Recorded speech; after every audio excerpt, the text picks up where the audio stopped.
नमस्कार, दिल्ली न्यूज में आपका बहुत बहुत स्वागत है। चलिए देखते हैं आज की 15 फटाफट बड़ी खबरों को। लोकसभा चुनाव से कुछ हफ्ते पहले चुनाव आयुक्त अरुण गोयल ने दिया इस्तीफा। लोकसभा चुनाव से कुछ हफ्तों पहले एक बेहद चौंकाने वाले कदम में चुनाव आयुक्त अरुण गोयल ने इस्तीफा दे दिया है। राष्ट्रपति ने उनका इस्तीफा स्वीकार कर लिया। निर्वाचन आयोग में पहले से ही एक पद खाली था और अब गोयल ने भी इस्तीफा दे दिया है, जिसके बाद मुख्य चुनाव आयुक्त राजीव कुमार का पद ही बचेगा। सूत्रों ने बताया कि लोकसभा चुनाव की तारीखों की घोषणा अगले सप्ताह हो सकती है। ऐसे में अब यह देखना होगा कि क्या गोयल के इस्तीफे से क्या समय सीमा प्रभावित होगी। किसान आज देश भर में रोकेंगे रेल। पंजाब में 52 जगहों पर तैयारी। किसानों और केंद्र सरकार के बीच कई दौर की बातचीत के बावजूद सहमति नहीं बन सकी है। अब किसान आज देश भर में ट्रेनों को रोकेंगे। रेल रोको अभियान में महिला किसान भी शामिल होंगी। इसके तहत अकेले पंजाब में 52 स्थानों पर ट्रेनों को रोका जाएगा। किसान आंदोलन के 26वें दिन संयुक्त किसान मोर्चा और किसान मजदूर मोर्चा ने केंद्रीय मंत्री पीयूष गोयल का कुछ फसलों पर एमएसपी देने के बयान को पूरी तरह से भ्रामक बताते हुए कहा कि यह वही प्रस्ताव है जिसे पिछली बैठक में किसान नेताओं ने आंदोलन की मुख्य मांग के विपरीत बताकर खारिज कर दिया था। साथ ही उन्होंने कहा कि सरकार कॉन्ट्रैक्ट फार्मिंग की लाइन पर केवल 5 साल के लिए ही एमएसपी दे रही थी। लोकसभा चुनाव की तारीखों का ऐलान गुरुवार या शुक्रवार को होने की संभावना।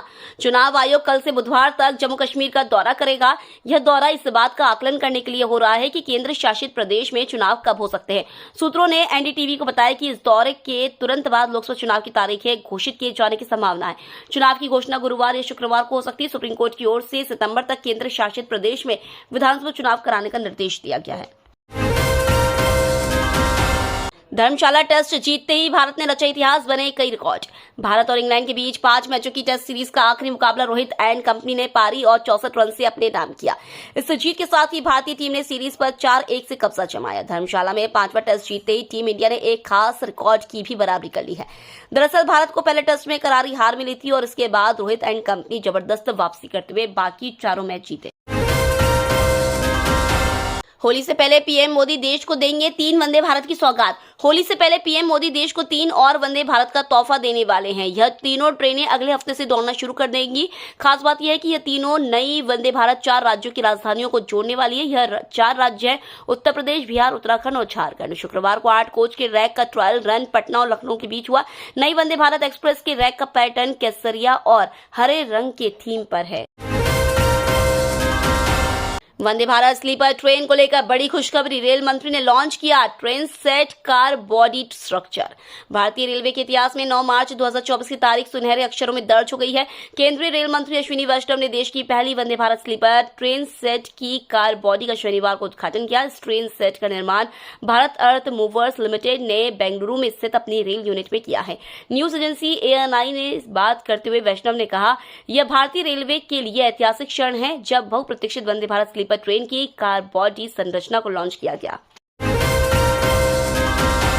भारत के बॉयकॉट से हमारा टूरिज्म बेहाल, मालदीव के पूर्व राष्ट्रपति ने मांगी माफी। मालदीव के पूर्व राष्ट्रपति मोहम्मद नशीद ने बहिष्कार को लेकर चिंता जताई है। साथ ही कहा है कि इससे देश के पर्यटन पर असर पड़ा है। मोहम्मद नशीद ने मालदीव के लोगों की ओर से भारतीयों से माफी भी मांगी और कहा कि वह चाहते हैं कि भारतीय पर्यटक उनके देश में आते रहें। भारत और मालदीव के बीच राजनयिक विवाद जारी है। इसी बीच मालदीव के पूर्व राष्ट्रपति मोहम्मद नशीद ने मालदीव पर भारत के बहिष्कार के आह्वान के बारे में चिंता जताई है। उन्होंने दोनों देशों के बीच तनाव के बारे में मीडिया से बात की और कहा कि मालदीव के लोगों को माफ करना। भारतीय टेस्ट टीम के लिए बीसीसीआई सचिव जय शाह ने किया बड़ा ऐलान। टीम इंडिया ने जैसे इंग्लैंड को 5 मैचों की टेस्ट सीरीज में 4-1 से हराया, वैसे ही भारतीय क्रिकेट कंट्रोल बोर्ड यानी बीसीसीआई के सचिव जय शाह ने एक बड़ा ऐलान भारत की टेस्ट टीम के लिए कर दिया। बीसीसीआई सचिव ने बताया है कि अब टेस्ट क्रिकेट खेलने वाले खिलाड़ियों को मैच फीस के अतिरिक्त भी पैसा मिलेगा। एक इंसेंटिव स्कीम की घोषणा जय शाह ने की है, जिसे टेस्ट क्रिकेट इंसेंटिव स्कीम नाम दिया गया। ये फैसला ऐतिहासिक है। तमिलनाडु में डीएमके ने 2019 का फॉर्मूला दोहराया, कांग्रेस को 9 सीटें मिली। तमिलनाडु के मुख्यमंत्री एमके स्टालिन की पार्टी डीएमके ने अपनी सहयोगी पार्टी कांग्रेस के साथ सीट बंटवारे को अंतिम रूप दे दिया है। डीएमके ने तमिलनाडु में कांग्रेस को 9 सीटें और पुडुचेरी में 1 सीट दी है। डीएमके ने साल 2019 के उसी फॉर्मूले को दोहराया है जिस पर चलकर उसे भारी जीत मिली थी। कांग्रेस ने 2019 में 10 सीटों में से 9 पर जीत हासिल की थी। उड़ीसा में बीजेपी गठबंधन को लेकर बातचीत अटकी, जाने कहां फंसा पेच। उड़ीसा में सत्तारूढ़ बीजू जनता दल और विपक्षी भाजपा के बीच गठबंधन को लेकर हो रही बातचीत अटक गई है, क्योंकि सीट बंटवारे को लेकर सहमति नहीं बन सकी। दोनों दलों के नेताओं ने यह जानकारी दी। राज्य में विधानसभा और लोकसभा चुनाव एक साथ होते हैं। भाजपा के सूत्रों ने दावा किया कि 147 सदस्यीय उड़ीसा विधानसभा में बीडल ने 100 से अधिक सीटों पर चुनाव लड़ने की मांग की, जो भाजपा को स्वीकार्य नहीं है।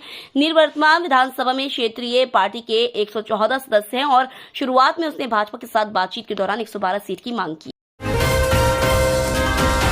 7 जुलाई को 2 शिफ्ट में आयोजित होंगी सीटीईटी की परीक्षा, मिलेगा 2.5 घंटे का time. Central board of secondary education की तरफ से केंद्रीय शिक्षक पात्रता परीक्षा के लिए आवेदन प्रक्रिया शुरू कर दी गई है।